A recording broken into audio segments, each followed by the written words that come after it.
Chapter 48 some aspects of corporate pyramiding. तो pyramiding क्या होता है कॉर्पोरेट फाइनेंस में? ये एक स्पेकुलेटिव कैपिटल स्ट्रक्चर बनाया जाता है बहुत सारी होल्डिंग कंपनीज को मिला के। मेन पर्पस इसका होता है बहुत ही थोड़ी कैपिटल डाल के एक बहुत बड़ा बिजनेस कंट्रोल करना, ताकि जो मेन कंपनी है वो सब्सिडरी के प्रॉफिट्स को भी कंट्रोल कर सके। कितना डिविडेंड की फॉर्म में खुद को पे करना है, कितना रिटेन करना है, वो सब उसकी पॉलिसीज भी कंट्रोल कर सके। तो एक एग्जांपल लेके समझाता हूँ आपको। मान लो एक कंपनी है, उसको बोलते हैं अल्टीमेट ओनर। वो 35% ओन करती है कंपनी ए में, और कंपनी ए 34% ओन करती है कंपनी बी में, और कंपनी बी 62.4% ओन करती है कंपनी सी में। अल्टीमेट ओनर का कंपनी ए में कंट्रोलिंग इंटरेस्ट है तो वो इसके डिसीजन लेगा, और कंपनी बी में कंपनी ए का कंट्रोलिंग इंटरेस्ट है तो कंपनी ए कंपनी बी के लिए डिसीजन लेगा, और कंपनी सी में कंपनी बी का कंट्रोलिंग इंटरेस्ट है तो कंपनी बी कंपनी सी के डिसीजंस लेगा।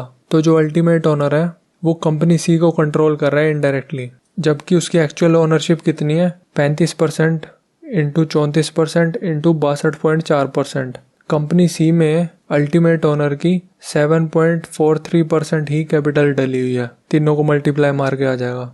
यानी कि अगर कंपनी सी की वर्थ है $10 मिलियन, तो जो अल्टीमेट ओनर है वो 7.3% पैसा डाल के, यानी कि $743,000 कंपनी सी में डाल के कंपनी सी को कंट्रोल कर सकता है। तो इतनी कम कैपिटल से वो $10 मिलियन की कंपनी को कंट्रोल कर रहा है। इसका ऑथर एक एग्जांपल देते हैं। वैन स्वेरिंगन पिरामिड नाम की कंपनी थी जिसने ऐसे होल्डिंग स्ट्रक्चर क्रिएट कर करके एक रेल रोड एम्पायर खड़ा कर दिया था 1916 से 1930 के बीच में।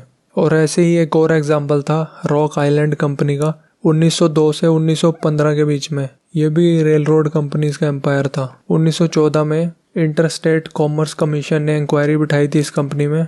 1915 में रॉक आइलैंड कंपनी बैंकरप्ट हो गई थी, और ऐसे ही 1930 में कांग्रेस ने इन्वेस्टिगेशन बिठाई थी वैन स्वेरिंगन कंपनी में। तो ऑथर ये बताना चाह रहे हैं फाइनेंशियल कम्युनिटी में मेमोरी होती है वो शॉर्ट लिव्ड होती है, तभी हर 10 साल बाद क्रैश हो जाता है, ऐसा कुछ हो जाता है। तो क्या नुकसान है कॉर्पोरेट पिरामिडिंग के? इसके 4 नुकसान है। पहला यह है कि जो सिक्योरिटीज क्रिएट की जा रही हैं और बेची जा रही है इन्वेस्टर्स को, वो साउंड नहीं है। और दूसरा, जो कॉमन स्टॉक है इन होल्डिंग कंपनीज की, उनमें बहुत ज़्यादा स्पेकुलेशन होती है। एकदम इनका प्राइस इंक्रीज हो जाता है जब भी अर्निंग पावर बढ़ती है फेवरेबल ईयर्स में, और उस टाइम पे बहुत ही वाइल्ड स्पेकुलेशन होती है। तीसरा ये प्रॉब्लम है, कंट्रोल उन लोगों के हाथ में होता है जिन्होंने कम कैपिटल इन्वेस्ट की हुई है। और चौथा, ये गलत फाइनेंशियल एक्टिविटीज़ को बढ़ावा देता है, जैसे अर्निंग्स बढ़ा चढ़ा के दिखा दी, डिविडेंड बढ़ा चढ़ा के दिखा दिया, बुक वैल्यू ज़्यादा ही दिखा दी, जिसकी वजह से और ज़्यादा स्पेकुलेशन और मार्केट मैनिपुलेट हो। पहले 3 तो क्लियर हैं, 4th वाला कैसे होता है वो थोड़ा डिस्कस कर लेते हैं। जैसे हमने बोला, अर्निंग्स को बढ़ा चढ़ा के दिखा देते हैं। होल्डिंग कंपनीज क्या करती हैं? सब्सिडरीज से खुद को स्टॉक डिविडेंड दिलवा देती हैं, और फिर उन स्टॉक डिविडेंड्स को हाई प्राइसेस पे वैल्यू करती हैं, जिसकी वजह से उनकी अर्निंग पावर ओवरस्टेट हो जाती है। ऐसी डिविडेंड रिटर्न भी बढ़ा चढ़ा के दिखाई जाती है। पीरियोडिक स्टॉक डिविडेंड पे कर लेंगे खुद को ही, और उसकी मार्केट वैल्यू है जो वो करंट अर्निंग से ज़्यादा दिखाते हैं, क्योंकि मार्केट प्राइस है जो वो पहले जो 3 तरीके बताए उनसे वो मैनिपुलेट कर लेते हैं। अगर स्टॉक डिविडेंड की फॉर्म में जो डिविडेंड मिला है उसको हम मैनिपुलेटेड मार्केट प्राइस पे वैल्यू करेंगे तो अर्निंग्स भी ओवरस्टेट लगेंगी और डिविडेंड भी। और फिर बुक वैल्यू को भी बढ़ा चढ़ा के दिखाते हैं। वो इसलिए क्योंकि जो होल्डिंग कंपनी है वो ज़्यादातर शेयर्स होल्ड करती है सब्सिडरी में, और सब्सिडरी के बहुत ही छोटा पार्ट शेयर्स का मार्केट में ट्रेड होता है, जिसको बहुत ही इजीली मैनिपुलेट किया जा सकता है। तो जो मार्केट में ट्रेड हो रहे हैं उनका जो हाई मार्केट प्राइस दिखता है उसके बेसिस पे बुक वैल्यू डिसाइड हो जाती है, क्योंकि होल्डिंग कंपनी की वैल्यू क्या होगी? जो सब्सिडरीज की वैल्यू होगी उन सबको ऐड करके। और सब्सिडरी में मेजर तो इन्होंने ही होल्डिंग की हुई है, उसका छोटा पार्ट लिस्टेड है जो उसका प्राइस मैनिपुलेट कर चुके हैं।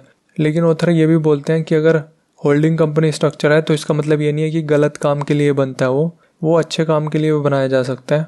जैसे कि डिफरेंट बिजनेस लाइन्स हैं कंपनी की, अगर उन सब को मैं कंबाइन करके यूज़ करूं तो मेरी कॉस्टिंग कम पड़ेगी मुझे एज़ कम्पेयर टू अगर मैं उन्हें अलग अलग ऑपरेट करूं। और दूसरा, इन्वेस्टमेंट और रिस्क को डाइवर्सिफाई करने के लिए भी होल्डिंग स्ट्रक्चर बनाया जाता है, या फिर कोई टेक्निकल एडवांटेज चाहिए फ्लेक्सिबिलिटी या कन्वीनियंस की फॉर्म में, उसके लिए भी बनाया जा सकता है। 1920s में बहुत ही खतरनाक तरीके की पिरामिडिंग हुआ करती थी पब्लिक यूटिलिटी कंपनीज में, जिसकी वजह से कांग्रेस को एक बहुत बड़ा स्टेप लेना पड़ा और एक एक्ट निकाला 1935 में, जिसमें पब्लिक यूटिलिटी कंपनीज को बोला गया कि अपना कैपिटल स्ट्रक्चर सिंप्लीफाई करो और ये फालतू की सब्सिडरीज हैं जो आपकी, इनको डिस्पोज करो, और अगर कोई भी एक्विजिशन वगैरह करनी है तो परमिशन चाहिए पहले गवर्नमेंट की।